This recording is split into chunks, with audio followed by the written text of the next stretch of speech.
All right, so there have been recent developments regarding the Tate brothers case, and there seems to be a lot of misconception online. Part of it due to people not knowing how Romanian law functions, which is why I'm here to help you understand.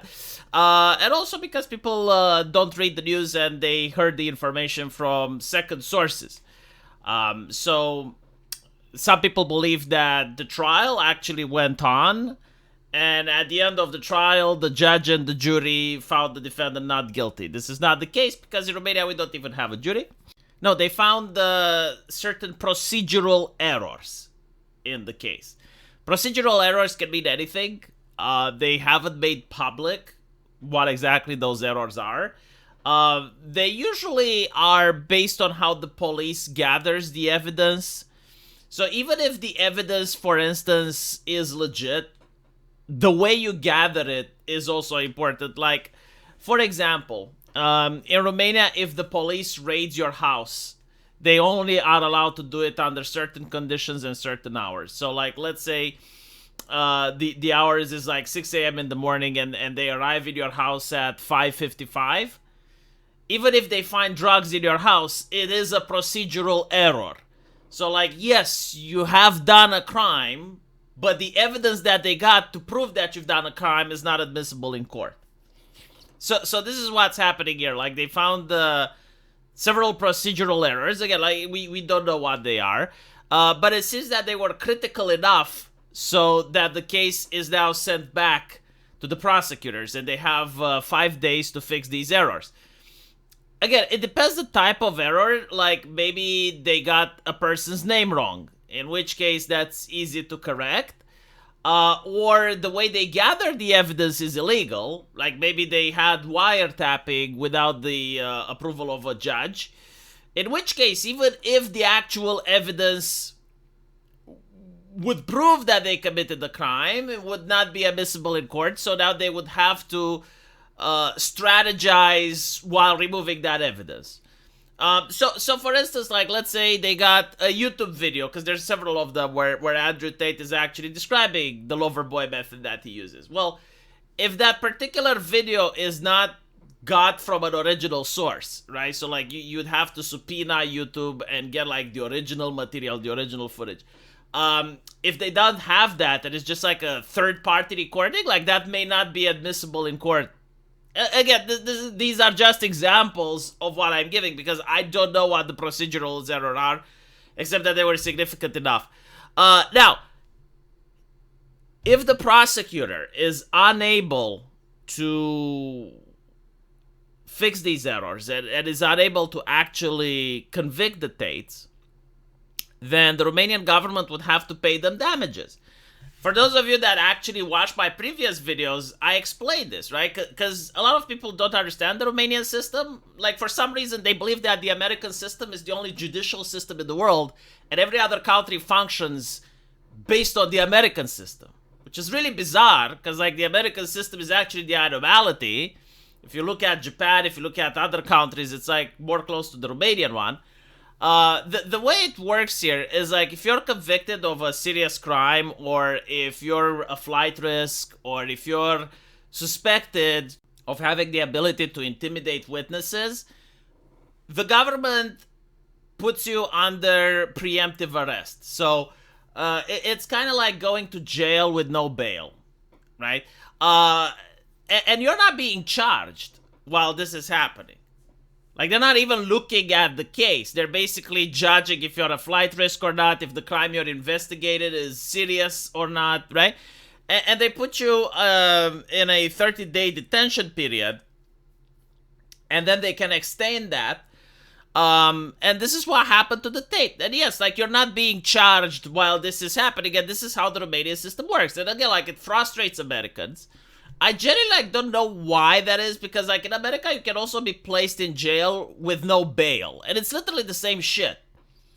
Like, even in Romania, even though you're not being charged, you are know what you're investigated of, so, like, your defense lawyer can still mount the defense. And the thing is, like, if you are being placed under preemptive arrest, which is what happened to the Tates, and then they can't convict you, then the Romanian government owes you damages. So they owe you damages for the suffering that you've endured. They owe you damages for the reputation hit that you took. And in the case of Tate, I believe it amounts to like $300 million. And he's also going to have to get all of his cars and all of the assets that were seized returned to him. Again, the reason that they seized all of this was so that if he was found guilty and he has to pay damages to the victims, then the assets would have been put for auction and the money from the assets would have been used to pay the victims. This is in the case where he doesn't want to pay or doesn't have money to pay, right? Like the assets would have been placed as an insurance, right? So like if he was to pay the victims from his pocket, then the assets would have been returned to him. Because I saw a lot of people saying the Romanian government stole his cars. Like they're not stolen. They're probably in a warehouse awaiting the finality of the trial. So like if he has to pay money and he pays it himself, then the assets are returned to him. If he can't pay, then the assets are sold and the victims get paid. So regarding the actual case, it's still up in the air. The prosecutors, as I mentioned before, they have 5 days to fix these errors. If they can fix them, then it goes back to court. If they can't fix these procedural errors, then they have to drop the case, in which situation Tate will probably get around $300 million. But he's also going to be expelled to the UK. Because he's wanted over there for another trial. And the thing was like, okay, well, in Romania, he's being under investigation. So the extradition is going to have to wait. Like this was already discussed. In other words, if he is found guilty, he's going to have to serve the jail sentence. And after he finished serving, he's going to be transferred to the UK to stand trial there. If he is found innocent, then he's going to be extradited right away in order to face trial in the UK. This is not up to Romania. This is just how the international treaties for extradition work. Yeah. So, again, I don't know what will happen. But suffice to say that this is a technicality, right? Like they're not actually judging the case. They're not actually looking at the evidence.